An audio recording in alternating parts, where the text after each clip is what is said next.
యేసుక్రీస్తు నామంలో పరిశుద్ధాత్మ ఆశీర్వాదను ప్రతిరోజు పొందుకుంటూ ప్రతిరోజు చూస్తున్న ప్రతి బిడ్డలకి హృదయపూర్వక వందనాలు తెలియజేస్తూ ఉన్నాను. పరిశుద్ధాత్మ దేవుడు ఈరోజు మనకిస్తూ ఉన్న వాగ్దానము దావీదు రాసిన కీర్తనలు 106 అధ్యాయము 24వ వచనము. వారు రమ్యమైన దేశమునకు నిరాకరించిరి, ఆయన మాట నమ్మకపోయిరి.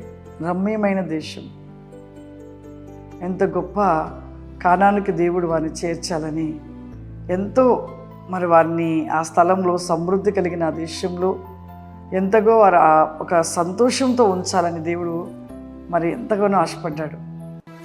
కేవలం వారి మొర, వాళ్ళ ప్రార్థన, ఐగుప్తులో మొరపెట్టిన మొరను బట్టి దేవుడు వారిని అక్కడ విడిపించడానికి నిజంగా ఎంతగా అంటే ఆ ఐగుప్తు దేశంలో ఫరో దగ్గర నుండి ఇశ్రాయేలు ప్రజల్ని విడిపించడం కోసము దేవుడు మోషేను అహరోని అని పంపించి అక్కడ ఎన్ని అద్భుత కార్యాలు జరిగించాడు. ఎన్ని అద్భుత కార్యాలు జరిగించిన తర్వాతనే ఫరో అని విడిచిపెట్టడం జరిగింది. అయినా విడిచిపెట్టినా మరలా వెనుకాలే ఫరో సైన్యము పరిగెట్టుకుంటూ వెళ్ళి తిరిగి మరలా ఇశ్రాయేల్ ప్రజలను వెనకకు తీసుకురమ్మని ఫరో సైన్యాన్ని పంపించినప్పుడు ముందు ఇశ్రాయేల్ ప్రజలు, వెనుక ఫరో సైన్యం. అలా పరిగెడుతూ వాళ్ళు గుర్రాల మీద వస్తున్నప్పుడు సముద్రము దాటించుటకు దేవాది దేవుడు చేసిన గొప్ప అద్భుతం. మొట్టమొదటిగా అక్కడ చేసిన గొప్ప ఎర్ర సముద్రమును 2 పాయలుగా చీల్చాడు. ఒక పొడి నీలం చేశాడు, ఒక చక్కటి నేలగా చేశాడు వాళ్ళు వెళ్ళటానికి. ఎంత గొప్ప ఆశ్చర్యం! అంత పెద్ద సముద్రాన్ని 2 పాయలుగా చేసి మధ్యలో ఒక పొడి నేల చేయడం అనే ఒక గొప్ప అద్భుతం, మొట్టమొదటి అద్భుతం. ఆ అద్భుతాన్ని చూసి ఇశ్రాయేలు ప్రజలు వారి మనసులో ఆ యొక్క ప్రతి దినము ఆ విషయాన్ని ప్రతిరోజు నెమరు వేసుకుంటే వారు ఎక్కడ తప్పిపోకపోనేమో అనుకుంటాను నేనైతే.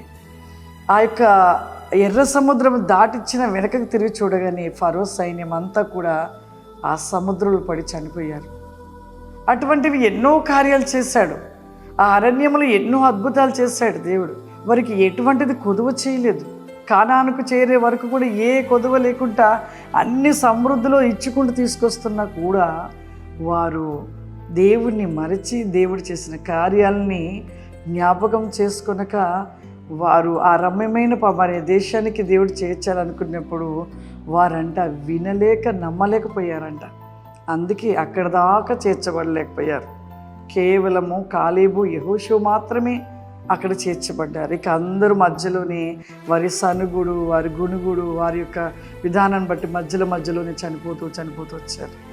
మన జీవితంలో కూడా మరలా చెప్తున్నాను, దేవుడు చేసిన మేలుని ఎప్పుడు మర్చిపోకూడదు.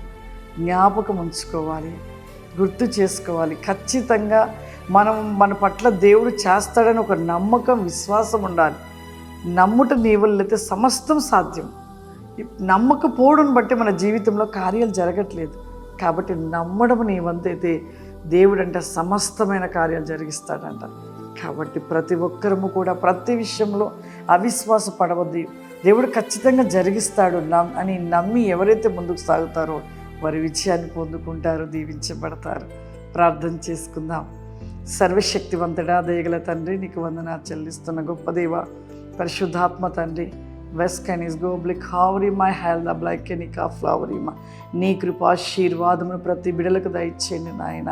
దేవుని ఎడల విశ్వాసమును కలిగి నిత్యము ప్రభా ఒక నమ్మకమైన జీవితాన్ని కలిగి పరిపూర్ణత ప్రతి వేగంలో నిలిచి ఉండే కృప రికాసమైన వెన్ గ్లో బై కెనిస్టల్ బికాసమైన దయచేయమని యేసుక్రీస్తు నామములో నడుస్తున్నాను తండ్రి. ఆమేన్.